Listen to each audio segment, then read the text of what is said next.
diferentes razones no pudieron llegar al servicio y que reciben el servicio en donde están, ¿verdad? La hermana Blanca estaba allá en Argentina y podía recibir el servicio, o alguna persona que está enferma también. Entonces yo les animo a siempre compartir buenos contenidos con las personas.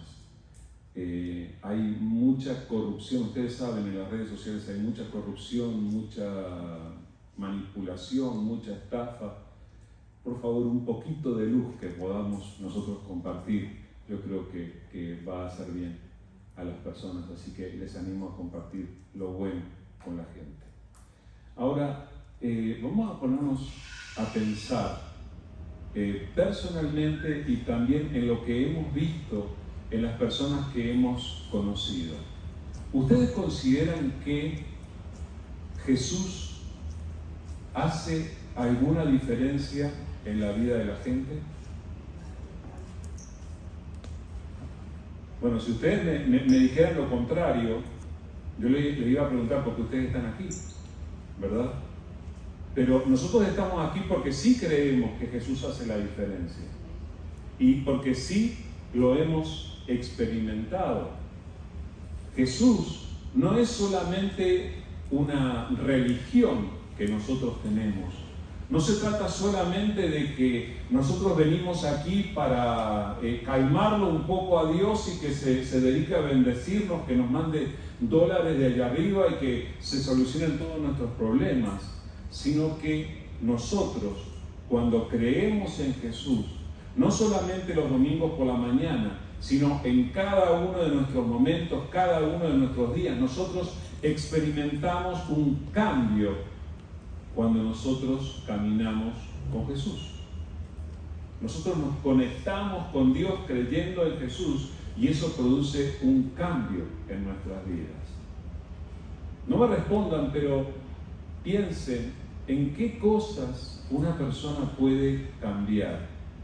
Porque ustedes saben, yo les he contado varias veces, yo escuché el mensaje de salvación una noche y esa noche le pedí a Jesús que entrara en mi vida y a la mañana siguiente yo todavía tenía ese sentir de que algo había cambiado en mí.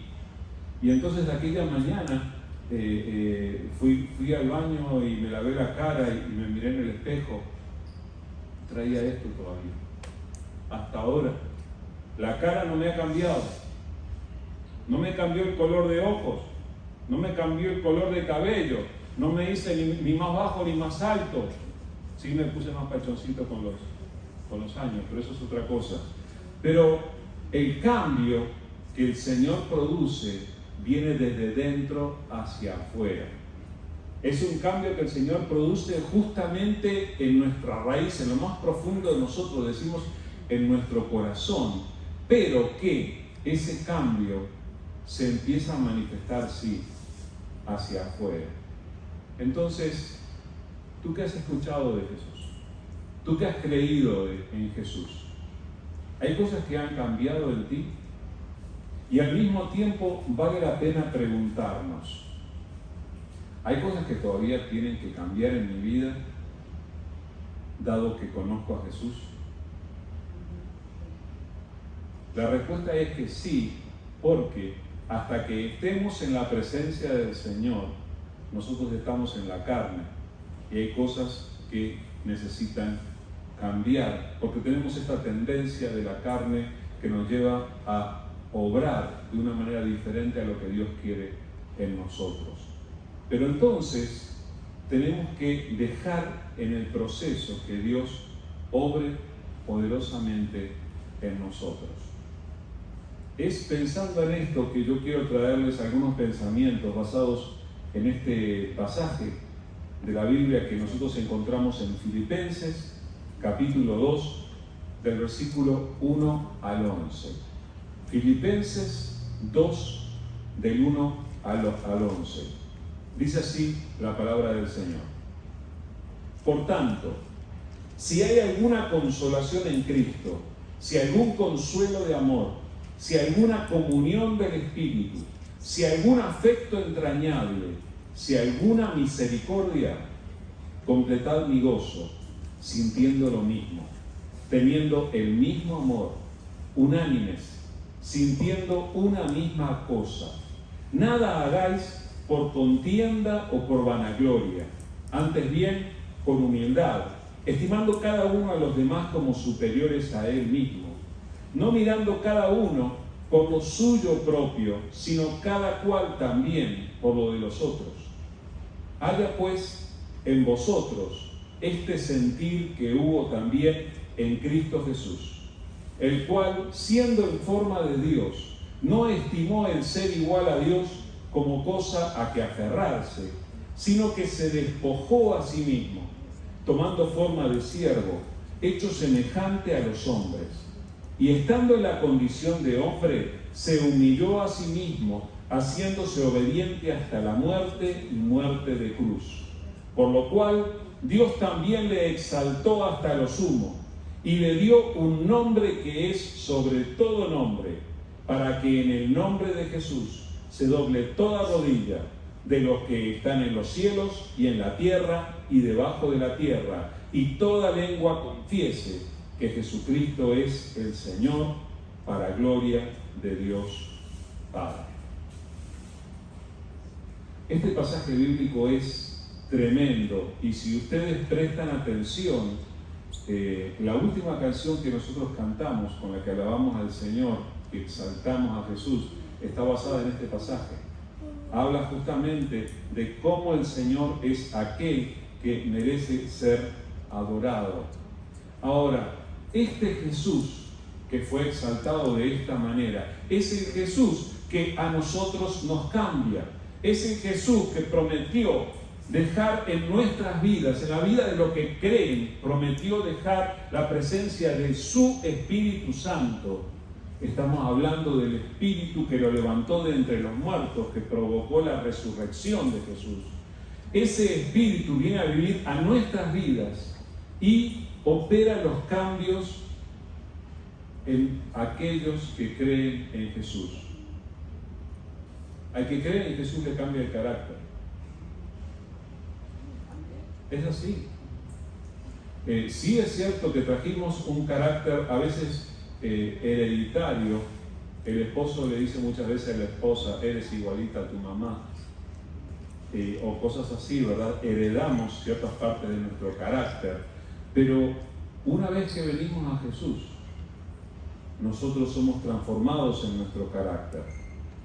Jesús te cambia la manera en la que te relacionas con las demás personas. Jesús te cambia el comportamiento. Jesús te cambia la manera en que enfrentas las circunstancias adversas de la vida. Jesús te cambia, y podíamos continuar con la lista de cosas que el Señor hace para cambiarnos la vida. No es lo mismo tener a Jesús en la vida que no tenerlo. Y entonces tenemos que prestar atención a esos cambios. Ahora, fíjense lo que Pablo le está diciendo a los filipenses. Él quiere edificar de una manera especial a estos cristianos. Y muchos de los que estudiamos la Biblia conocemos la carta a los filipenses como la más positiva de las cartas que escribió Pablo, porque él tiene palabras de elogio para estos hermanos, a pesar de que también ellos tenían sus problemas y defectos. Pero fíjense este pasaje cómo empieza. El versículo 1 dice: por tanto, si hay alguna consolación en Cristo, si algún consuelo de amor, si alguna comunión del Espíritu, si algún afecto entrañable, si alguna misericordia. Vamos a pensar en esto. Vieron que en este versículo hay unos cuantos sí. Lección de idioma español. Hay muchas ocasiones en las que usamos la palabra sí para afirmar algo, para decir que sí, es lo contrario al no. Pero en este caso, este es el sí condicional. Ahí me surgen las maestras, se me vienen encima las teachers y me enseñan. Sí, este es el sí condicional. Es el que usamos cuando nos dicen: vas a venir mañana ay, bueno, sí puedo, ponemos la condición, y ahí a veces ponemos el pretexto, la excusa, es ese sí que no es una afirmación, sino una condición. Y aquí el apóstol Pablo está diciendo, hermanos, si hay algo que está pasando de Jesús en tu vida, hay algo de esto que está pasando de Jesús en tu vida, y miren la lista que hace el apóstol Pablo para empezar este pasaje. Una consolación en Cristo. Hay ocasiones, hermanos, en las que nosotros atravesamos circunstancias difíciles, inclusive circunstancias de duelo, inclusive circunstancias de mucha angustia, de mucho estrés, y necesitamos ser consolados. ¿Alguna vez te hizo falta un abrazo?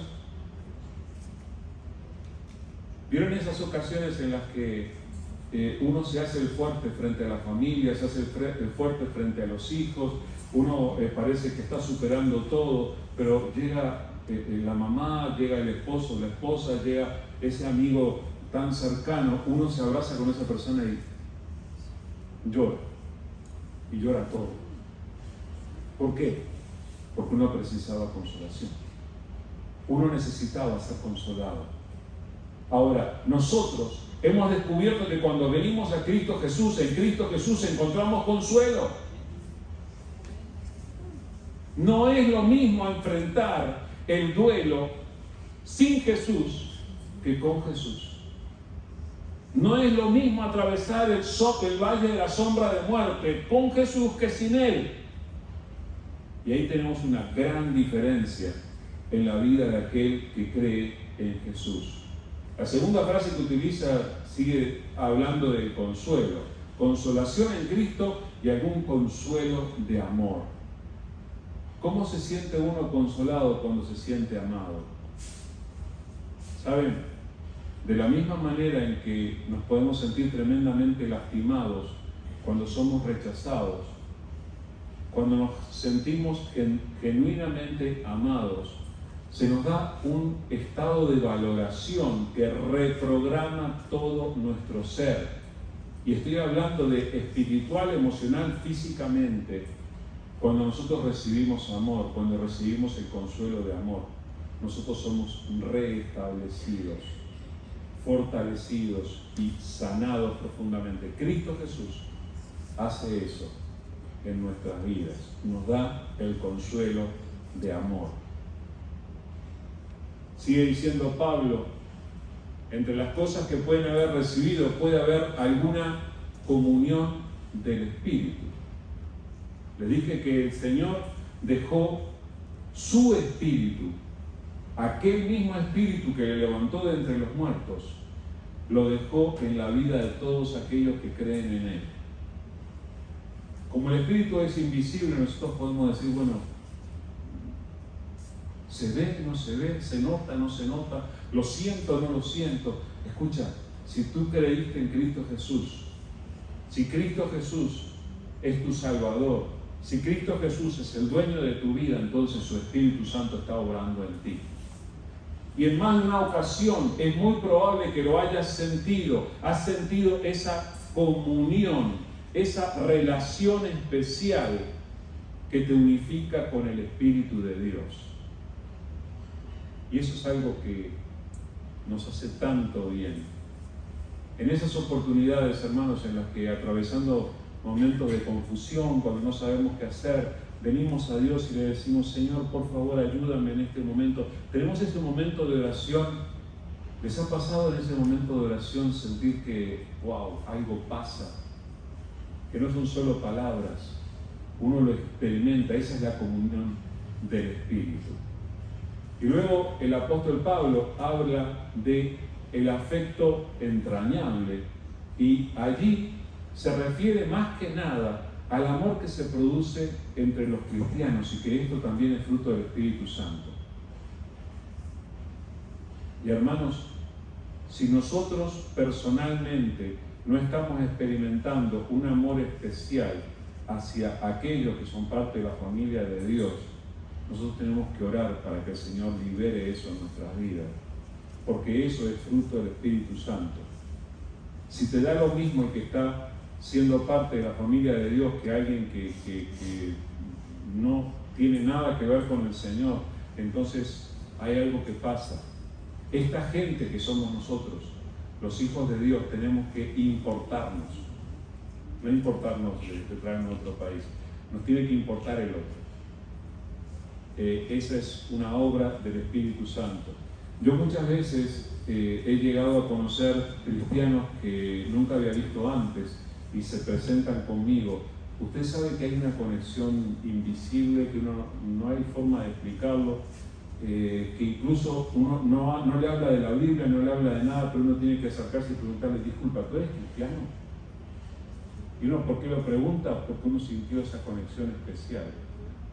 Y, ¿saben? En el 99% de las ocasiones en las que he tenido que preguntar eso, la persona me ha dicho, sí, yo soy cristiano. Es porque el Espíritu Santo produce algo que unifica a los hijos de Dios. Esa es obra del Espíritu Santo de Dios. Entonces el apóstol Pablo está diciéndole de todas estas cosas que Dios provoca en sus vidas y agrega, si hay alguna misericordia. ¿Saben lo que es la misericordia? Es la forma del amor de Dios, es como Dios nos ama. Pero Dios instala eso en nuestras propias vidas para que así como Dios nos tuvo misericordia a nosotros podamos tener misericordia hacia otros. Es el amor activo de Dios, es el amor que no se puede quedar quieto cuando ve la necesidad, sino que va a extender la mano para ayudar de alguna manera. Es lo que Dios ha hecho en nosotros y qué bueno que Dios ha hecho todas estas cosas. Ahora, el apóstol Pablo le dice a los cristianos, entre ellos a nosotros entonces, le dice, si hay consolación en Cristo, algún consuelo de amor, si hay una comunión del Espíritu, si hay afecto entrañable, si hay misericordia, le va a agregar todavía algo. Dice en el versículo 2, completad mi gozo,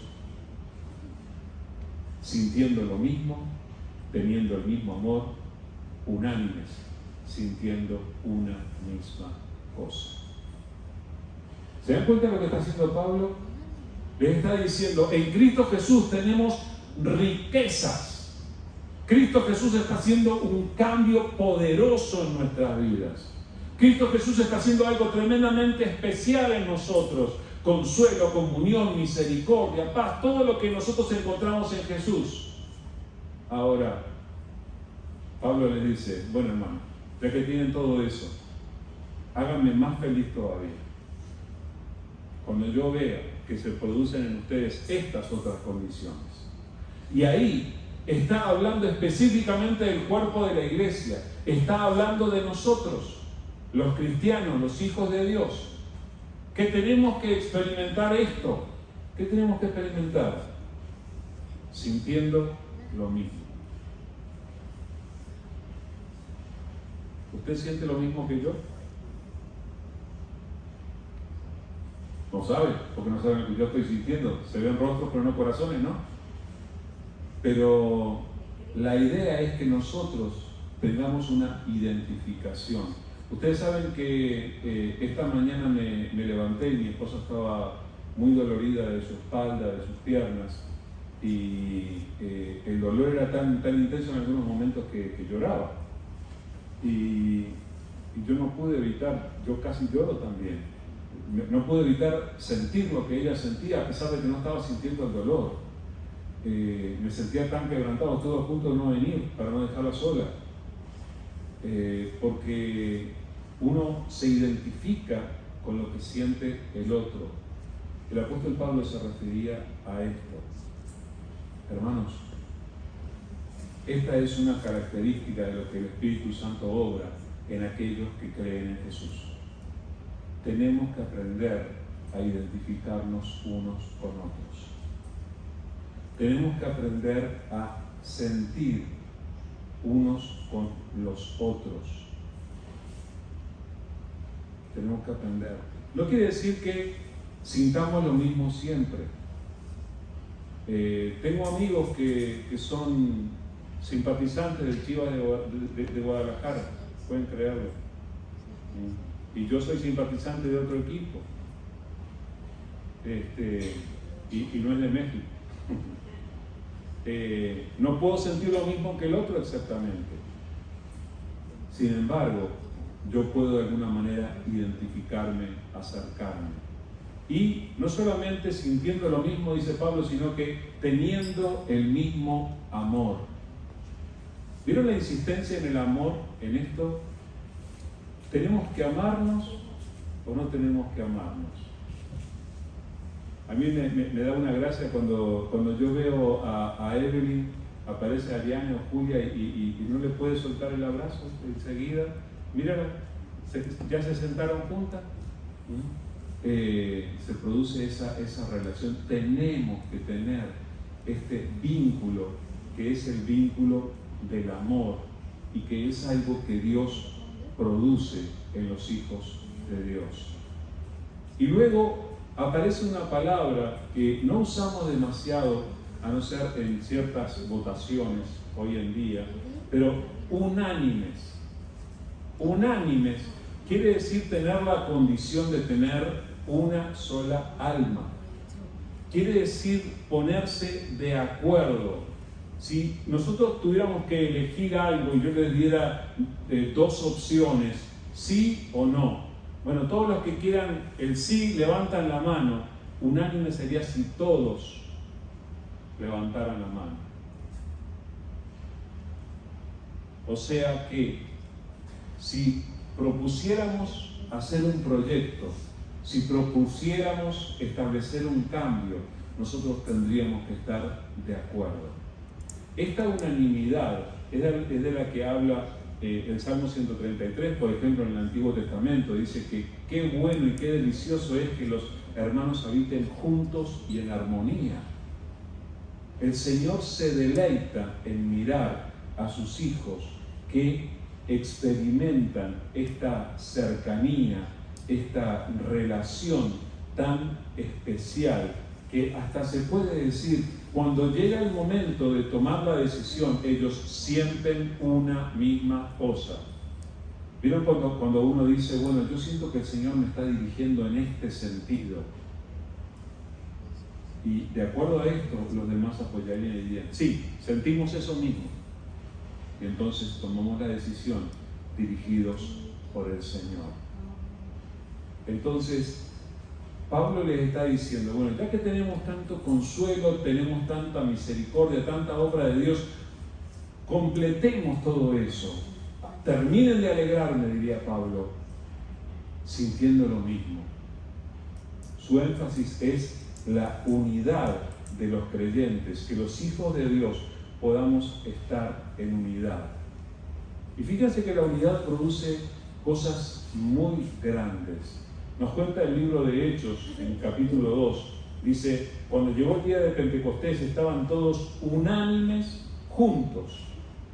Y de repente vino del cielo un estruendo, como de un viento recio que soplaba, el cual llenó toda la casa donde estaban sentados, y se les aparecieron lenguas repartidas, como de fuego, asentándose sobre cada uno de ellos, y fueron todos llenos del Espíritu Santo y comenzaron a hablar en otras lenguas, según el Espíritu les daba que hablasen. Este es el evento en el que el Espíritu de Dios desciende sobre la iglesia de Jesucristo por primera vez, luego de la ascensión de Jesús. Jesús cumpliendo su promesa de no dejar solos a los cristianos. Pero ¿se dan cuenta cuándo sucedió esto? Llegó el día del Pentecostés y estaban todos unánimes juntos. O sea, esta unidad de la que Pablo le estaba hablando a los filipenses produce un resultado tremendamente poderoso. Es más, recuerden lo que dice Juan 13, 34 y 35. Dice, un mandamiento nuevo os doy, dijo Jesús, que os améis los unos a los otros, como yo os he amado, que también os améis unos a otros. En esto conocerán todos que son mis discípulos, si tuvierais amor los unos con los otros. El Señor nos ordenó, es un mandamiento, que nos amemos. Si vamos a andar en obediencia, tenemos que aprender a amarnos. Pero además, este amor produce un resultado poderoso. La gente va a saber que estamos con Jesús, no por nuestro discurso, no por lo que digamos, sino por cómo nos amemos, por la relación que haya en nosotros. Y recuerden también cómo Cristo Jesús oraba por nosotros. En Juan 17, 20 y 21 dice: mas no ruego solamente por estos, sino también por los que han de creer en mí, por la palabra de ellos, o sea, nosotros, para que todos sean uno, como tú, oh Padre, en mí y yo en ti, que también ellos sean uno en nosotros, para que el mundo crea que tú me enviaste. ¿Se dan cuenta cuánto énfasis pone Jesús en la unidad entre nosotros? Jesús quiere que nosotros seamos uno, que tengamos una relación que se manifiesta de una manera especial. Ahora, en el mundo, uno siempre quiere tener posiciones elevadas. En el mundo uno quiere tener posiciones, la posición que siempre vas a desear es la posición en la que tú mandes. La gente no quiere, si es posible, evitar, si puede evitar la posición en la que cumple órdenes de otros, mejor. No quiere mandar y considera más importante a la persona que manda. Sin embargo, la palabra del Señor nos exhorta de una manera diferente. Aquí en Filipenses 2, versículos 3 y 4 dice: nada hagáis por contienda o por vanagloria, antes bien con humildad, estimando cada uno a los demás como superiores a él mismo, no mirando cada uno por lo suyo propio, sino cada cual también por lo de los otros. El Señor en esta palabra se mete en nuestras motivaciones. O sea, una cosa es lo que tú haces, otra cosa es la razón por la que la haces. ¿Por qué estás haciendo esto? Bueno, uno puede hacer muchas cosas, pero puede tener internamente motivaciones equivocadas. Por ejemplo, aquí la palabra nos exhorta: nada hagáis. ¿Por qué? Por contienda o vanagloria. Por contienda es cuando tú dices: voy a hacer esto para que aquel otro le vaya bien mal. O voy a hacer esto para que ese otro vea que yo puedo. La palabra del Señor nos va a enseñar que nosotros no tenemos nada que demostrarle a los demás. Y tenemos que honrar al que nos ama y al que nos salvó. Nada hagáis por contienda o por vanagloria. ¿Sabes lo que es la vanagloria? ¿Ya vieron qué elegante que estoy? Hasta perfume me puse. Vanagloria es cuando uno quiere exaltarse a uno mismo.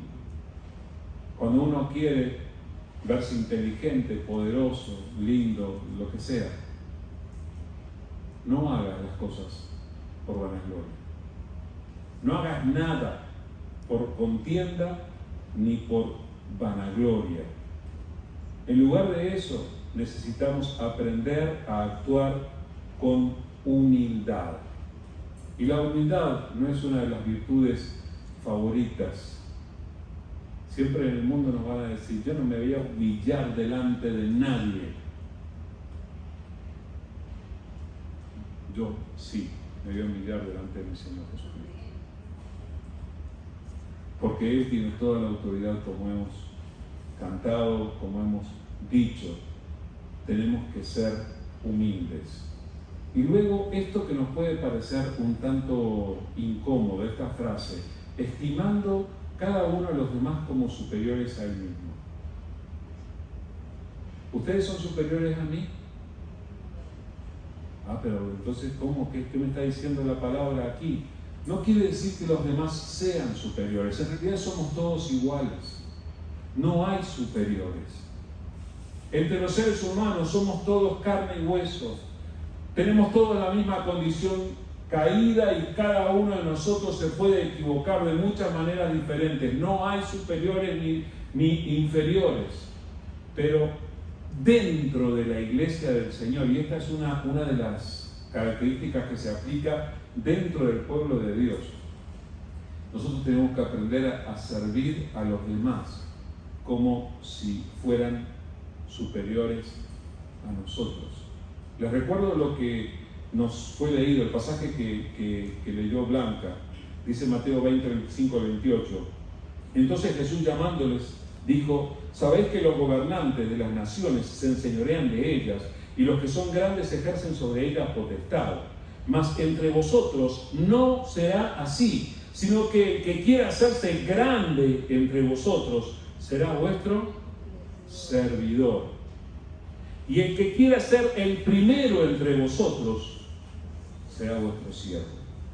Como el Hijo del Hombre no vino para ser servido, sino para servir y para dar su vida en rescate por muchos.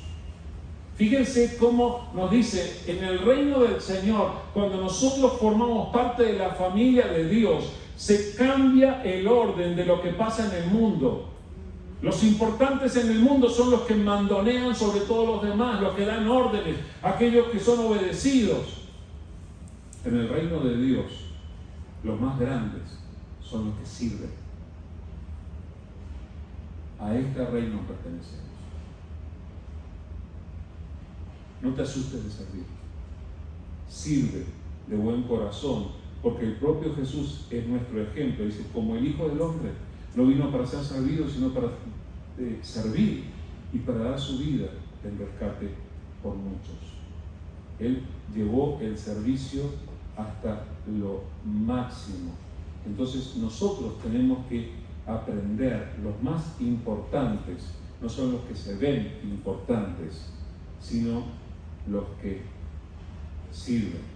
Y no se pierdan este detalle de lo que dice aquí en Filipenses. Dice que cada uno tiene que obrar, no mirando cada uno por lo suyo propio, sino cada uno también por lo de los otros.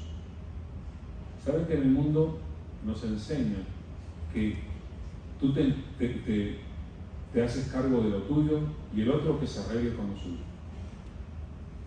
Yo atiendo lo mío y tú, bueno, tú eres responsable por lo tuyo.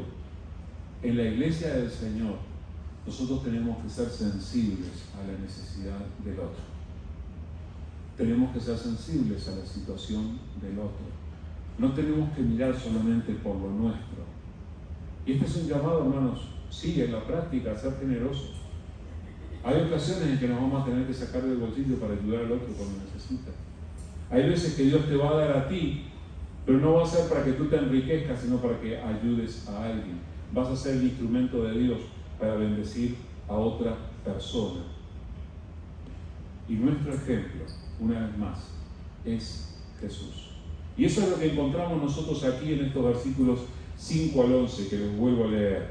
Dice: haya pues en vosotros este sentir que hubo también en Cristo Jesús, el cual, siendo en forma de Dios, no estimó el ser igual a Dios como cosa a que aferrarse, sino que se despojó a sí mismo, tomando forma de siervo, hecho semejante a los hombres, y estando en la condición de hombre, se humilló a sí mismo, haciéndose obediente hasta la muerte y muerte de cruz.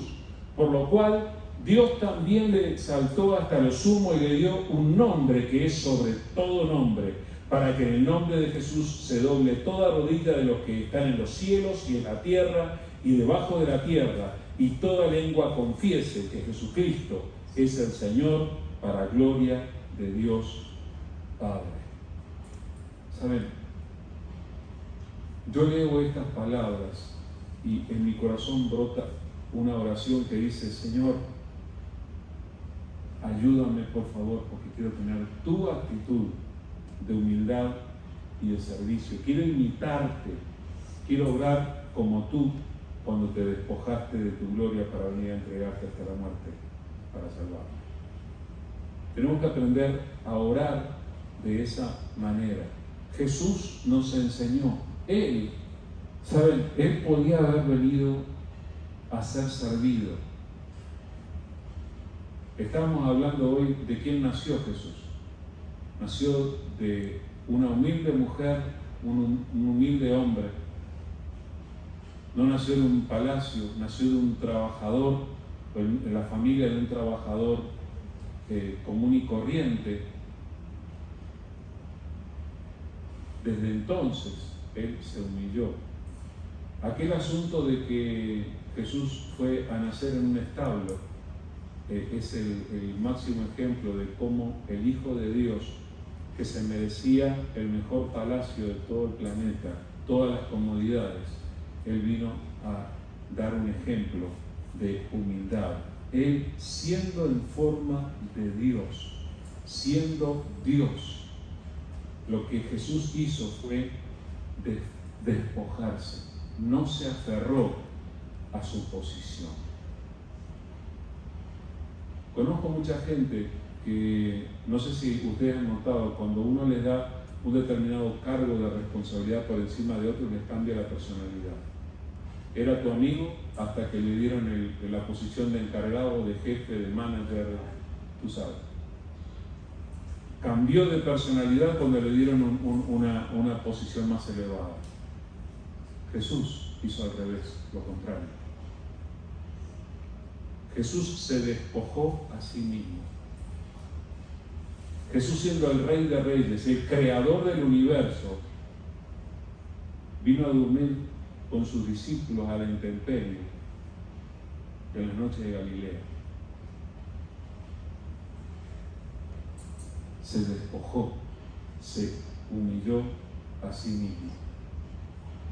Él se quitó el manto de brillo que podía haber traído. Y dice literalmente que Jesús tomó la forma de siervo, hecho semejante a los hombres. Tomó la forma de siervo, ocupó el lugar del esclavo. Él vino en la posición de aquel que sirve. Mateo 20:28 dice, como el Hijo del Hombre no vino para ser servido, sino para servir y para dar su vida en rescate por muchos. Yo les recuerdo, si quieren, lo que pasó en la noche de la última cena de Jesús con sus discípulos. Juan 13, del 3 al 5 dice, sabiendo Jesús que el Padre le había dado todas las cosas en las manos y que había salido de Dios y a Dios iba, se levantó de la cena, se quitó su manto y tomando una toalla se la ciñó. Luego puso agua en un lebrillo y comenzó a lavar los pies de sus discípulos y a enjugarlos con la toalla con que estaba ceñida. ¿Saben quién hacía eso en las casas en aquel tiempo? No solamente el esclavo, el siervo, sino el último de los siervos, el que estaba para lo más incómodo. Jesús hizo eso. ¿Te imaginas que tú estés en una casa y que el propio Jesús venga a lavarte los pies? Yo haría como Simón Pedro, Señor, a mí no. Cuando Simón le dijo eso, Jesús le dijo, si no te lavo los pies, no te lavo nada, no tienes parte conmigo. Ah, no, sí, Señor. Si quieres, aquí estoy hasta la cabeza, si quieres. Enseguida cambió de discurso Simón.